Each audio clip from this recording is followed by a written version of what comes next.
So it turns out your ovaries might not be done after menopause, not in a reverse menopause snake oil way, in an actual peer-reviewed, what is biology even doing way.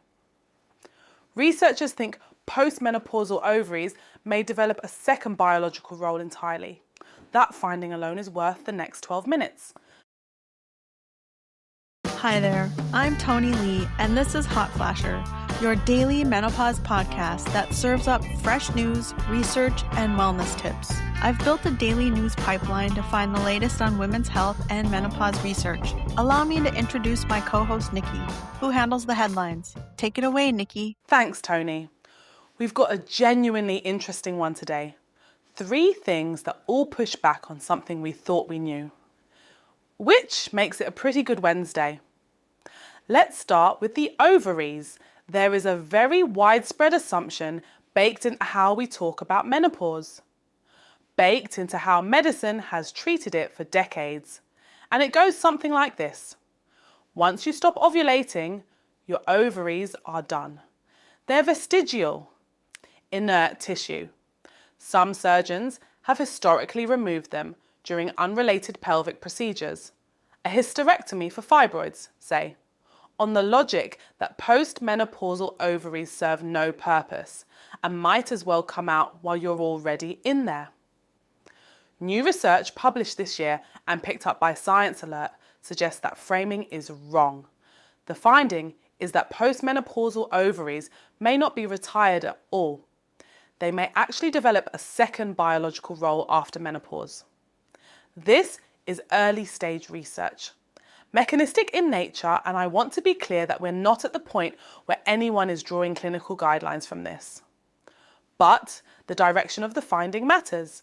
The suggestion is that postmenopausal ovaries may shift from their reproductive function into something else, potentially playing a role in immune signaling or hormonal activity at levels that, while far lower than during reproductive years, aren't zero and aren't meaningless. I'll be direct about why I think this is worth paying attention to, even at the early evidence stage. The practice of incidental oophorectomy, removing the ovaries when they weren't the reason for surgery, has been controversial for years. There's a body of research suggesting that bilateral oophorectomy before natural menopause significantly raises cardiovascular and cognitive risk. The debate about postmenopausal ovaries has been a little murkier because the estrogen argument weakens once the ovaries have already stopped producing it at reproductive levels. This research introduces a different kind of argument. Maybe they're doing something else we haven't fully mapped yet.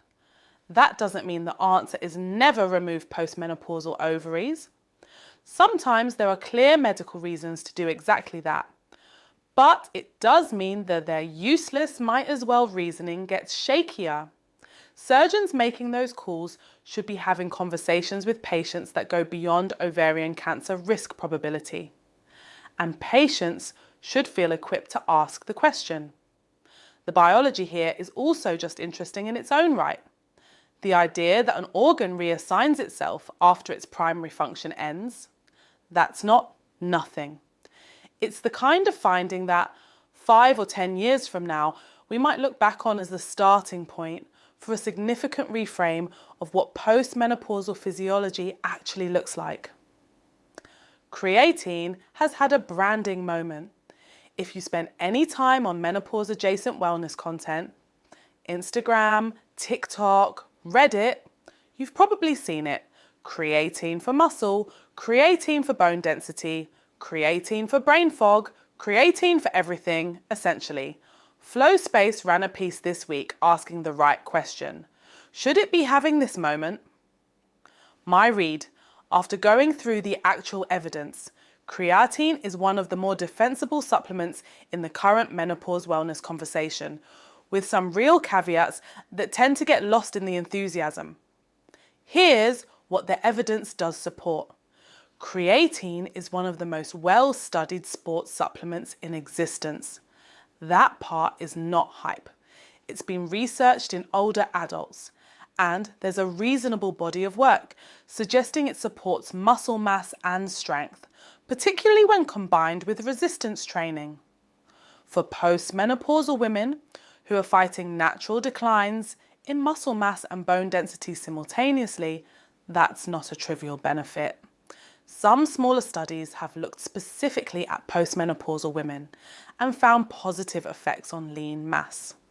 There's also preliminary work suggesting creatine may support bone density, potentially through its role in cellular energy metabolism in bone tissue.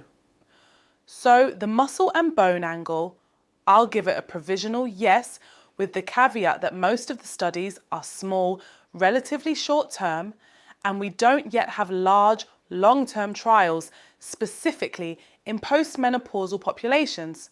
The kind of evidence your doctor would pull up on a tool like Open Evidence is still thin enough that you see a lot of from promising but preliminary language. That's honest and it's worth holding on to. The brain claims are where I get more skeptical. There's some research on creatine and cognitive function, including in contexts of sleep deprivation and stress, and it's genuinely interesting. But the leap from creatine helps sleep-deprived athletes think more clearly in the short term. 2, creatine fixes menopause brain fog is a big one. The mechanisms are plausible. Neurons use creatine too. But plausibility isn't the same as evidence. And the menopause specific cognitive data is thin. What I push back on is not creatine itself, but the way it's being sold. A supplement with decent evidence for muscle support in combination with resistance training gets repackaged as a cognitive rescue for brain fog, marketed in $60 on women's formula packaging with extra ingredients of uncertain value, and positioned as a replacement for the harder conversation about sleep, protein intake, and actual strength work.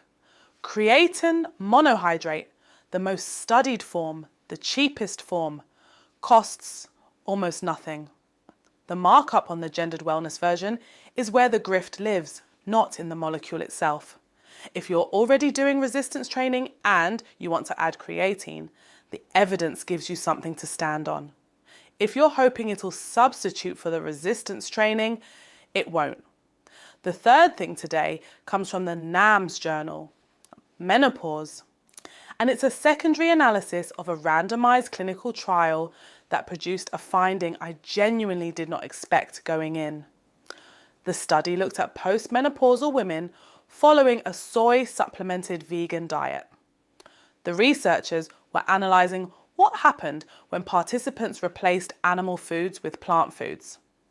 And the twist is that they didn't distinguish between minimally processed plant foods and ultra-processed plant foods. The finding? Replacing animal foods with plant-based options, regardless of how processed those plant foods were, was associated with significant weight loss and a meaningful reduction in severe hot flashes. The knee-jerk reaction to ultra-processed food reduced hot flashes is to assume this is either a headline error or a reason to throw out everything we think we know about food quality. It's neither. Context is doing an enormous amount of work in this finding, and the researchers are transparent about that. This was not a study of people eating ultra-processed food in their usual dietary pattern. This was a study of people eating a specifically structured soy-supplemented vegan diet, within which the comparison was between different types of plant foods. The baseline dietary shift away from animal products with consistent soy supplementation appears to be where most of the action is. Within that context, an ultra-processed plant food still outperformed the animal food it replaced, at least on these outcomes. What that tells us is not eat more Oreos. What it tells us is that the category of ultra-processed is not homogeneous in its effects, and that dietary context matters enormously. An ultra-processed plant food inside a well-structured plant-based diet behaves differently than the same food eaten against a backdrop of red meat, dairy, and minimal fibre. The soy piece is also not incidental. There's a reasonably established body of evidence linking dietary soy to modest reductions in hot flash frequency and severity, and the supplementation here was deliberate. I think the reflexive ultra-processed equals bad full stop framing has been getting a little too comfortable in wellness circles, applied with a bluntness that the actual evidence doesn't support.